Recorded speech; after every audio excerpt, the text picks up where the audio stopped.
Planning for great podcasts. Okay, so you have chosen your niche and you have identified a number of problems that people in the niche have and know how to answer them.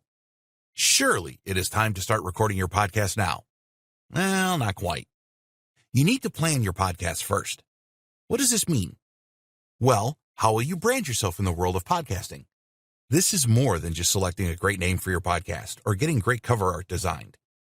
It is about how you want your listeners to know your podcast. You need to get this right as it will set you up for success.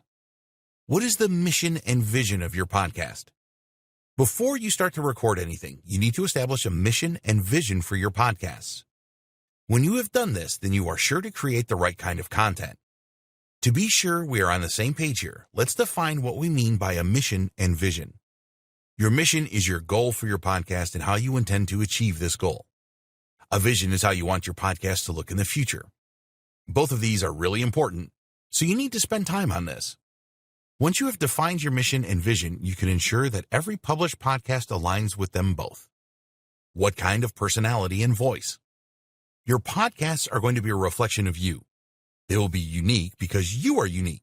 You don't want to sound like everybody else, do you? So how can you make sure that you avoid that? The best thing to do is to act naturally when recording your podcasts. Speak normally as you do in real life. There are no censors, and nobody is there judging you. You may want to avoid using certain words if you think that they are not going to resonate well with your audience, though. You should always come up with a catchy tagline for your podcast. Add something about your niche in your tagline and make it unique and inspiring. Take your time over this as you want a tagline that is going to persuade new listeners to try out your podcasts. Be consistent. Your personal branding is not just limited to your podcasts. It is best to be consistent with all of the platforms that you use. Use the same branding on your website or blog, your Facebook page, your YouTube channel, and any other platforms you use.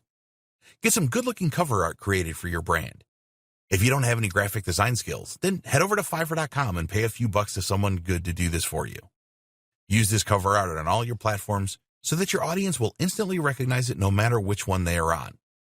If you don't do this, then you are going to confuse people. With different branding, your podcast and your social media channels, for example, your audience will not be sure that they are on the right page for your stuff. Create a community around your brand. People love communities as it provides them with a sense of belonging. The best podcasters always foster a sense of community with their listeners. As an example of this, there is a popular podcast series called Entrepreneurs on Fire by John Lee Dumas. He calls his listeners the Fire Nation to instill a sense of community. So if you're going to create a podcast about online marketing, you could call your audience the Digital Marketing Geniuses or something like that. If you are already well known on other channels and have a specific branding, then keep this going on your podcasts. Be sure to set up all of your other channels if you don't have them. You want to do everything that you can to make all of your listeners feel very special.